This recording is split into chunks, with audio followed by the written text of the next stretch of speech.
Halo semuanya, welcome to my YouTube channel. Sebelum video ini dimulai, izinkan saya memperkenalkan diri. Nama saya Dea Rahmawati dari Fakultas Ekonomi dan Bisnis Universitas Swadaya Gunajati.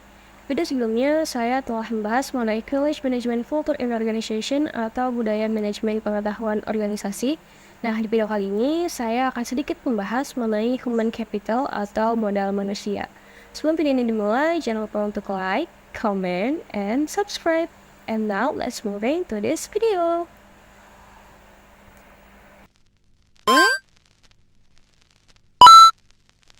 Konsep human capital muncul karena adanya pergeseran peranan sumber daya manusia. Human capital muncul dari pemikiran bahwa manusia merupakan intangible asset yang memiliki banyak kelebihan. Perubahan lingkungan yang begitu cepat dan dinamis menuntut pelaku organisasi untuk melakukan penyesuaian strategi pengelolaan terutama terkait dengan sumber daya manusia. Human capital tidak didapat dengan mudah tanpa proses. Namun proses manajemen sumber daya manusia dapat diarahkan kepada pembangunan sumber daya manusia yang memberi nilai tambah baik bagi pelanggan, organisasi maupun sumber daya manusia itu sendiri. Istilah human capital pertama kali digunakan oleh seorang ekonom bernama Theodore Schull yang berpendapat bahwa peningkatan kesejahteraan pada perusahaan tidak tergantung pada tanah, peralatan, energi, sumber daya, melainkan pada kompetensi pengetahuan dari pegawainya. Kemudian, ia mendeskripsikan posisi human capital sebagai kemampuan sumber daya manusia yang diperoleh melalui investasi pada sumber manusia yang mendeskripsikan bahwa human capital terdiri dari 4 hal, yaitu kemampuan, perilaku, usaha, dan waktu. Dan semuanya ini dimiliki dan dikendalikan sepenuhnya oleh pegawai. Menurut Fitz dalam Setianto dan Rahmawati tahun 2004, mendeskripsikan human capital sebagai kombinasi dari 3 faktor. Yang pertama, yaitu karakter atau sifat yang dibawa ke pekerjaan, misalnya intelijensi, energi sikap positif, keandalan, dan komitmen. Kedua, kemampuan seseorang untuk belajar, yaitu berupa kecerdasan, imajinasi, kreativitas, dan bakat. Dan yang ketiga, motivasi untuk berbagi informasi dan pengetahuan yang mengenai semangat tim dan orientasi tujuan. Terdapat 2 hal yang mendukung kontribusi investasi human capital ke dalam perusahaan. Pertama, karyawan dengan human capital tinggi lebih mungkin memberi pelayanan konsisten dan kualitas tinggi, sehingga perusahaan tempat mereka bekerja dapat mempertahankan pelanggan atau menarik pelanggan baru. Kedua, pelanggan potensial dapat menggunakan kualitas human capital dari karyawan perusahaan sebagai alat penyaring untuk memilih layanan yang mereka sediakan. Selanjutnya, untuk menunjang keberhasilan perusahaan itu sendiri, proses atau bisnis apapun tergantung pada 3 keterampilan.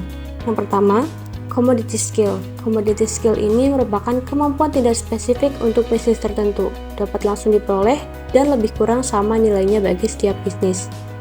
Misalnya, kemampuan mengetik dan kemampuan komputer. Yang kedua, leverage skill. Leverage skill ini merupakan pengetahuan yang meskipun tidak spesifik untuk perusahaan industri, tetapi relatif lebih berharga bagi perusahaan tertentu daripada perusahaan lain. Misalnya, seorang programmer di suatu bank berbeda nilainya dengan programmer di perusahaan komputer. Dan yang ketiga, proprietary skill. Proprietary skill merupakan pengetahuan spesifik bagi perusahaan, misalnya hak paten dan merek. Selanjutnya ada hubungan modal manusia dan kompetensi karyawan. Hubungan modal manusia dan kompetensi karyawan merupakan hal yang saling terkait dan berkontribusi satu sama lain. Kompetensi karyawan merupakan salah satu komponen modal manusia. Keterampilan, pengetahuan, dan pengalaman yang dimiliki oleh karyawan merupakan aset yang berharga bagi organisasi. Modal manusia yang baik, yang mencakup karyawan yang kompeten dapat meningkatkan kinerja dan produktivitas organisasi. Dalam meningkatkan kompetensi karyawan, tentang utama yang harus diperhatikan, yaitu kompetensi harus sesuai dengan strategi bisnis dan kompetensi perlu diciptakan melalui dari satu mekanisme. Terdapat 5 cara untuk meningkatkan kompetensi karyawan, yaitu dengan menggunakan 5B. 5B ini yaitu yang pertama buy atau membeli, build membangun, borrow meminjam atau bonds melambung, dan lend mengikat. Buy atau membeli ini merupakan cara yang dilakukan dengan mengganti SDM yang lama dengan baru dan memiliki kualitas yang lebih baik. Yang kedua, build atau membangun. Investasi dilakukan terhadap para karyawan untuk meningkatkan kualitas mereka menjadi lebih baik. Yang ketiga, borrow atau meminjam. Penggunaan konsultan atau partner efektif memungkinkan berbagai pengetahuan dan desain kerja baru. Yang keempat, bounce atau melambung. Perusahaan harus mengeluarkan karyawan yang bekerja di bawah standar. Lalu yang kelima, bind atau mengikat. Mengikat karyawan jangan keluar merupakan tindakan kritis pada semua tingkatan. Mungkin sekian yang bisa saya sampaikan. Semoga video ini bermanfaat untuk kita semua. See you in the next video.